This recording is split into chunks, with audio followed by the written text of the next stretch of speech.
Take off your shades, it helps see through the smoke, cause the wicked hide behind the cloak.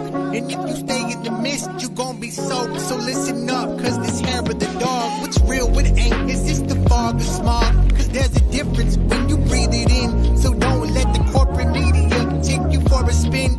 This that morning show, they put you in the know. So I hope that you ready, cause all we do is go, go, go. Yeah, come get your info, you gon' be like, whoa. Hair of the dog. We bout that, ayy. We in the zone, we out here, yeah. Speeding the facts. Good morning, everyone. Welcome to Hair of the Dog. I'm Andy Kennedy. It is Wednesday morning, and we've got a decent show for you today. We are going to be talking about the pharmaceutical industry and what's happened recently with the things that are happening in the world in countries like India, where they are suffering horribly right now in the pandemic, and the push to depatentize, if that's actually a word, the COVID vaccine, so that we can get more vaccines in the arms of people that need it. And capitalism's solution to that. And that's probably the nicest way to put that. But that starts with my introduction of my lovely and talented co-host, Ms. Carrie Barber. Good morning, Carrie.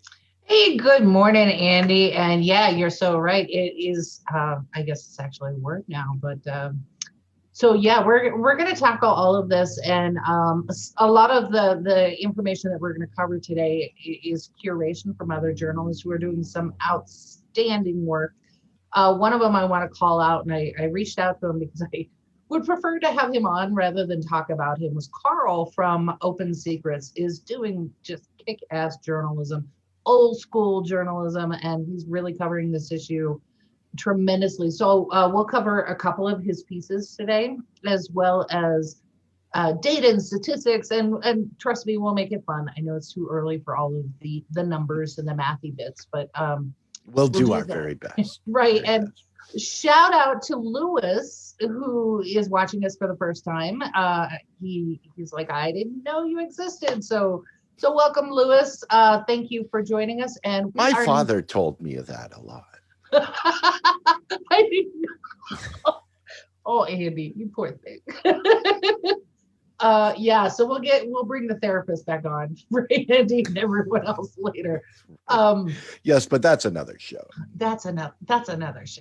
Yeah. So we are now proudly members of the Fred Hampton Leftists, and we are also in syndication on KRTD Media. So welcome to all of these new audiences. We love to have you. We love the conversation. So if you're watching for the first time, you can type information or your opinion, critique, whatever it is you need into the chat, and we'll see that. And we want to have that conversation. So be nice, be respectful, and make sure if you're gonna post your opinion, it's not a batshit crazy opinion, because we'll shred it. I guarantee you. Yes, with a healthy dose of snark.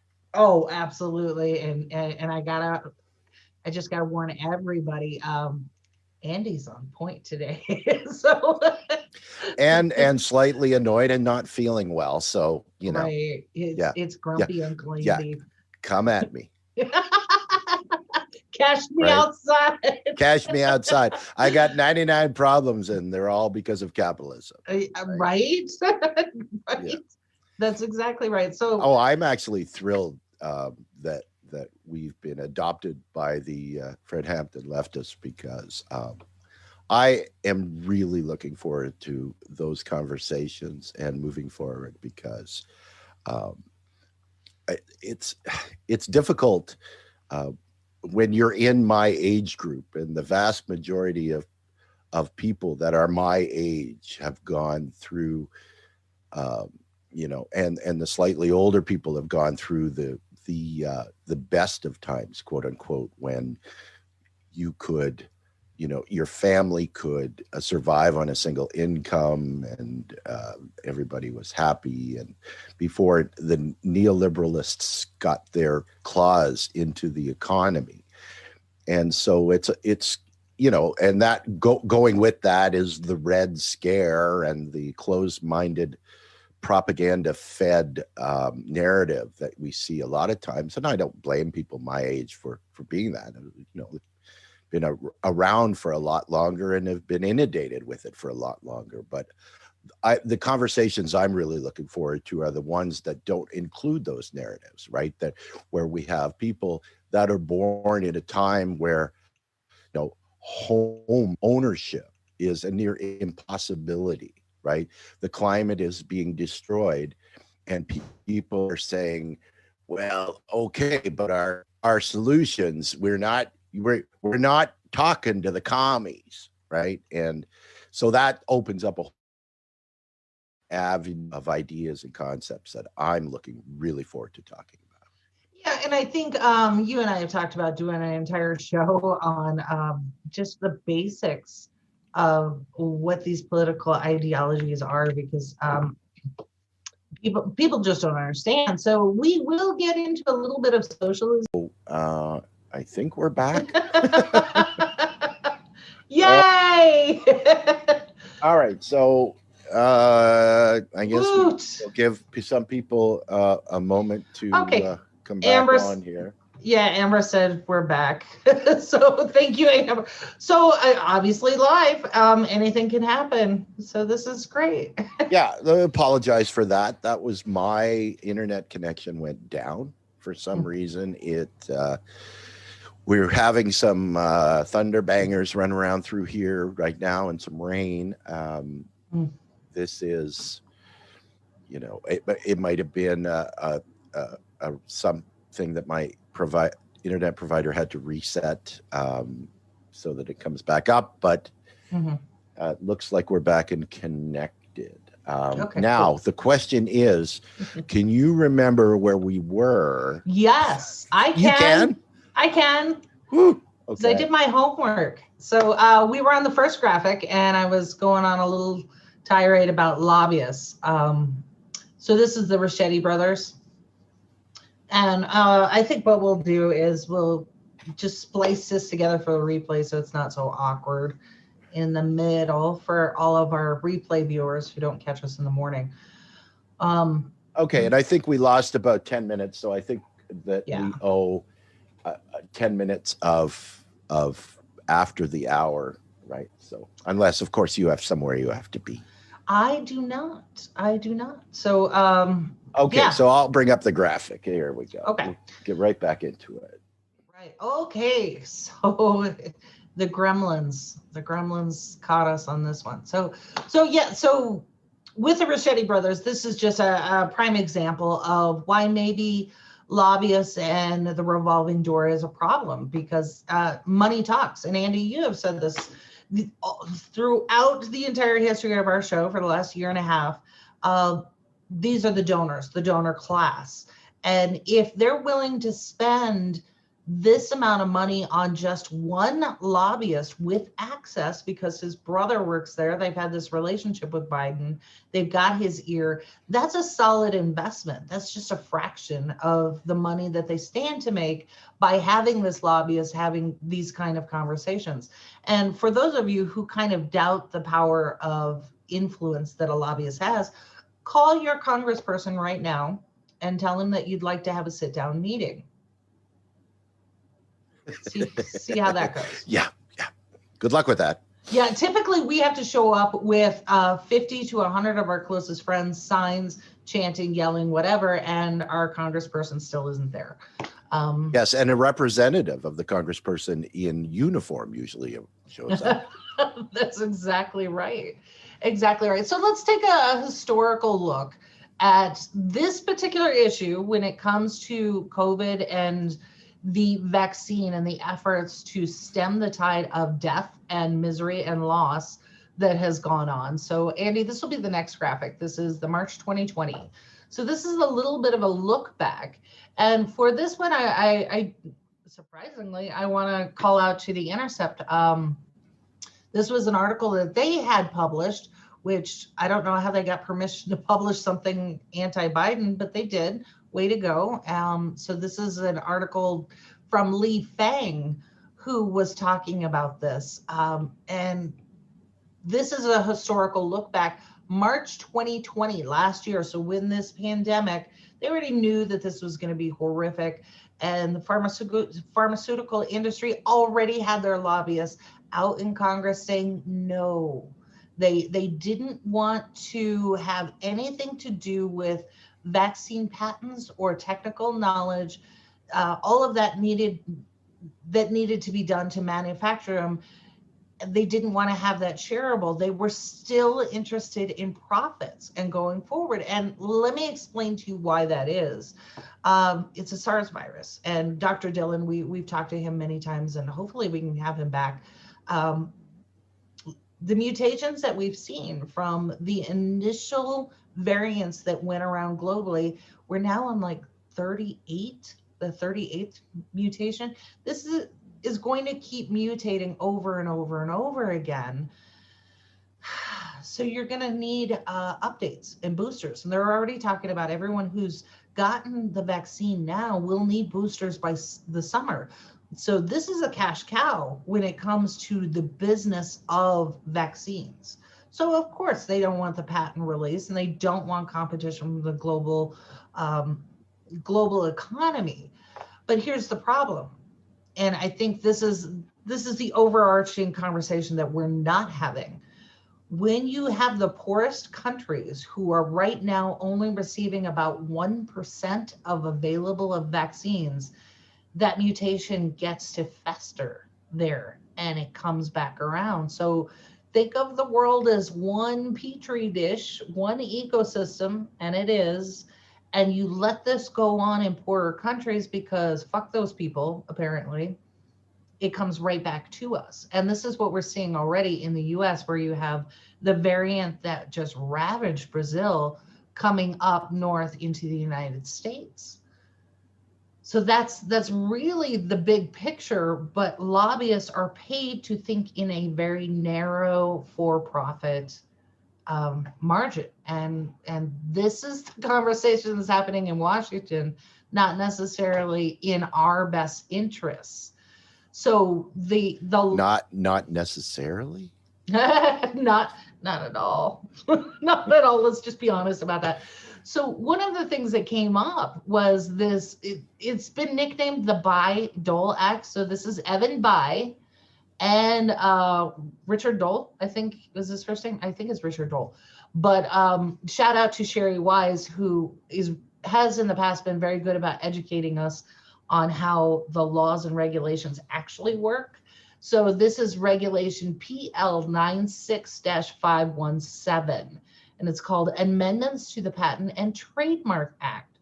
So I did post in the chat, and I'll post it again, the actual link to this codified amendment and the Trademark Act that talks about this. So what's the issue here is when you have public money spent for an enterprise, whether it's technology, which is where this Bayh-Dole Act came from, or in patents for health and vaccines, what happens is the US government retains the right to dissolve the patent that they have issued to a private enterprise so that it can help the public good. And this was put in there for two reasons. Number one, to help private enterprise, these are companies and all of these other entities that wanted to fund research at the university level.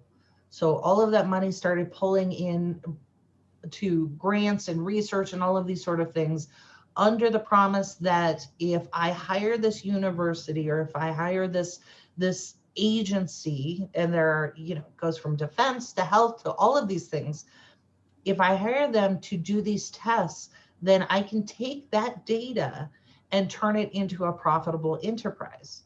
So what happened as a result of this, and it's really fascinating, is that all of these researchers were now being funded adequately because of this particular amendment.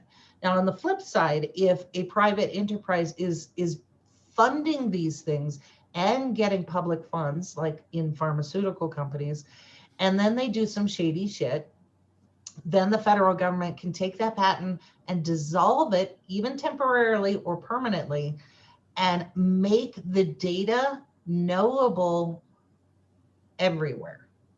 Right. So Yeah.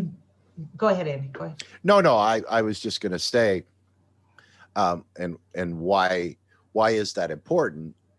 Well, obviously, you're saving lives in other countries, but as you just talked about, we live on a round ball, right? Mm-hmm. Where we're all interconnected, primarily through travel, and getting rid of the virus on a global scale is really the only way to deal with it. Well, in terms of the capitalists and these large companies, that makes no sense, right? Because it's not profitable to do that, Mm-hmm. right?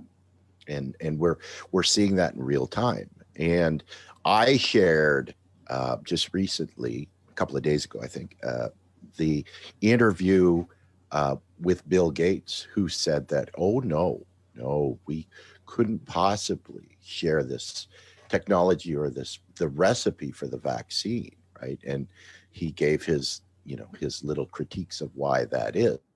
Well, the reason is because the pharmaceutical industries and Bill Gates directly tend to lose the ability to make a huge amount of money from that, right? Mm-hmm. And why is it significant that it's Bill Gates? Well, Bill Gates is basically the father of technological patenting and copyright law that took an industry that was, basically coders and computer geeks that were all, trying to push the envelope of technology in terms of computers and processing.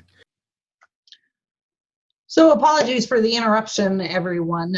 But we thought this information was so important that we wanted to make sure that you had it to go through, sit with, and do some research on your own. So this particular portion of the broadcast will not include Andy. Andy is experiencing some catastrophic storms that have taken his internet out of play.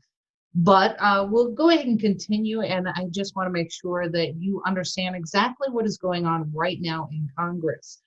And with this, we need to take a slight look back at what happened in March 2020. This is where the lobbyists from Big Pharma, the individuals who are being paid to argue on behalf of pharmaceutical companies to protect their profits. In March 2020, during the stimulus bill, the original COVID stimulus bill, they actually were successful in stopping Congress from adding any language to that bill requiring affordability for the COVID vaccines. You recall there was some talk of making them free, making them affordable. That hasn't happened. And if you were able to get an appointment for your vaccine, either the first, second course, or the one dose from Johnson & Johnson, you will have seen that they ask for your insurance information because they were billing your insurance for that dosage. So that is one of the ways that they have been wildly successful in doing this. The conversation now goes to the Biden administration, who can use executive powers to force this, yet they have so far declined to do so. So right now, today, and in the preceding weeks, they have been arguing with members of Congress and the White House staff against going through the Patent and Trademark Act. This is PL 96517, and I will absolutely include a link so you can see it. This patent actually allows for the federal government to suspend patent rights either indefinitely or for a short period of time to make sure that the public money that we have already invested in research and development can go for the public interest. And this means allowing other countries, other groups, access to the research and data so that they can manufacture on their own.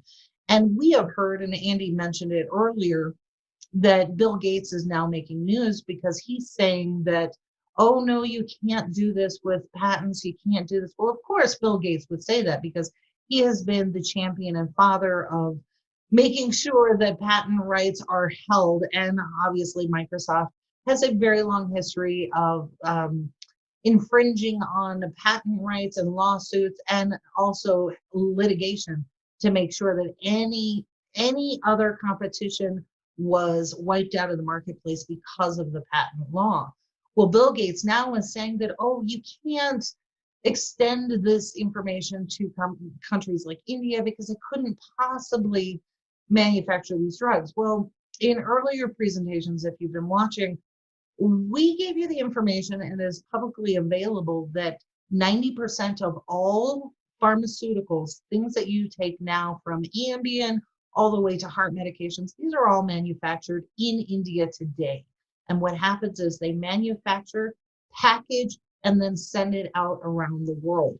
So Bill Gates is outright lying to you, and he's doing it from a profit motive. I do want to touch on one thing that the far right media had said in an effort to discredit vaccines. They talked about Bill Gates being indicted for vaccine experimentation in India, and that's not exactly what happened. In 2013, the PATH group, PATH, that was funded by the Bill and Melinda Gates Foundation to the tune of about $70 million. The PATH group had been going forward with HPV vaccines and using them, testing them basically on orphans and girls, sometimes without the girls' parents' permission, and a number of those girls died. So the response to that was the Indian Parliament. They met and worked on some new laws and things specific to that. So those two issues are not the same. And, credit goes to Fox News and all of their fear mongering to try and conflate the two issues. They are absolutely not the same. So getting back to the patent issue, this is something that we can, and in my opinion, should do. We should suspend the patents because the overarching issue here is this particular SARS virus. It is mutating and we will see it again. It will come around again. What the vaccine has done now is make sure that if you get it, much like the flu and other things, it won't be as severe. You already have some immunosuppressants to help you with fighting the virus should you get it again, and we will see it again. So it is crucial that we take care of impoverished nations and ramp up the amount of vaccines that they're getting right now. Right now, like I said before, it's about 1% of available vaccines.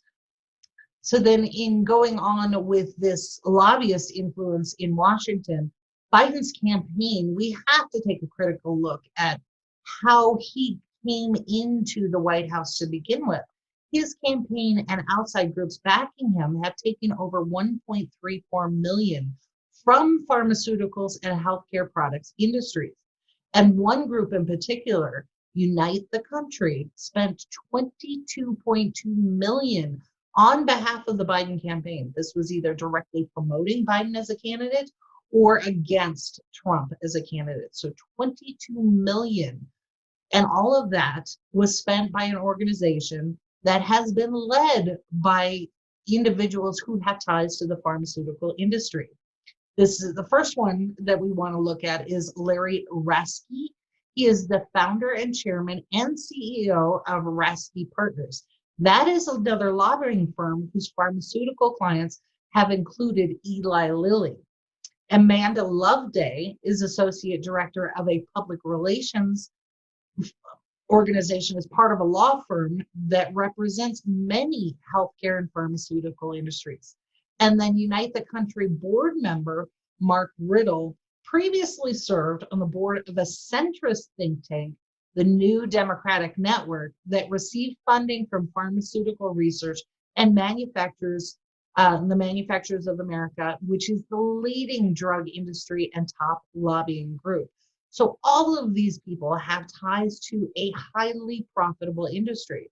And I've also included links to the profit margins that pharmaceuticals have enjoyed as opposed to the rest of the industries that are typically categorized. They're at about 33% profitability, and that was prior to 2019. This year, we're waiting for the final data, but it's going to be off the charts when it comes to profiteering. So then the question comes, how much is enough? When is enough enough? And part of the conversation needs to include the public funding. This is the socialized part of public funding for these for-profit agencies, all of these pharmaceutical companies. So when we talk about socialism's bad, we need to recognize that it's our dollars, the public purse, particularly in the US federal dollars, that go towards R&D, either through universities or through the pharmaceutical companies directly.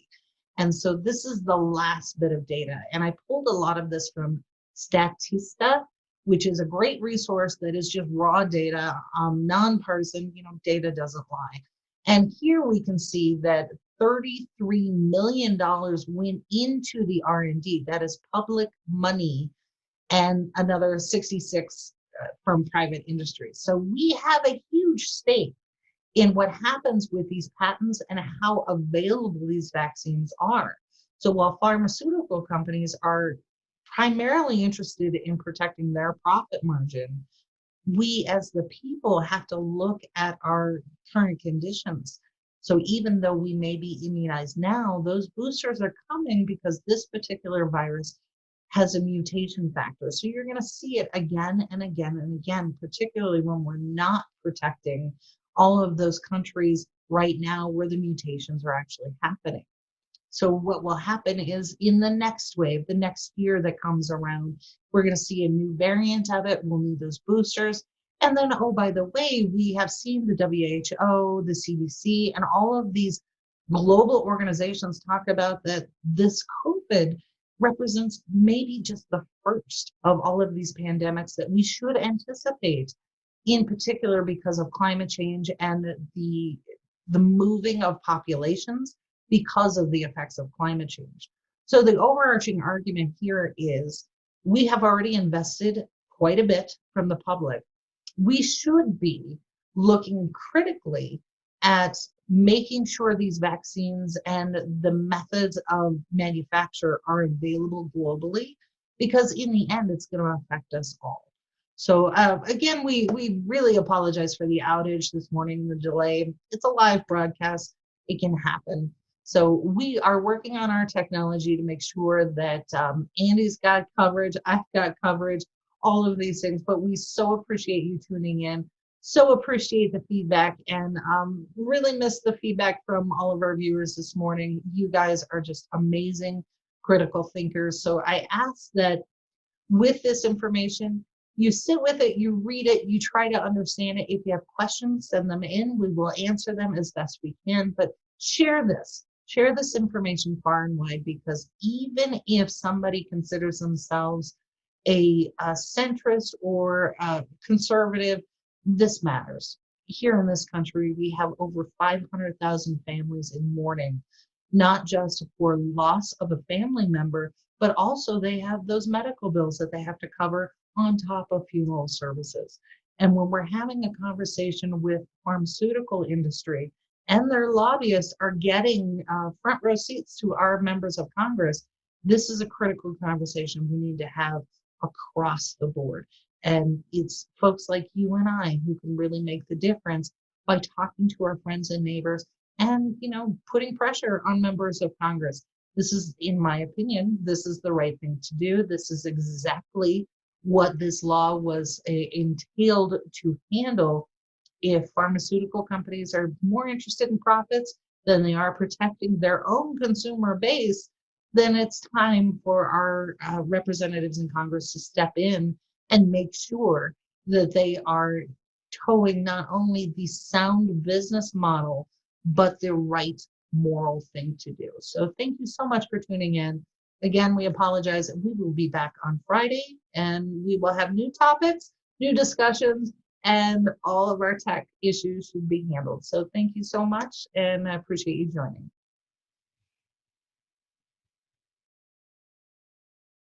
of the dog, we bout that, ayy. We in the zone, we out here, yeah. Spitting the facts, how it's supposed to be. Hair of the dog, we keeping it G.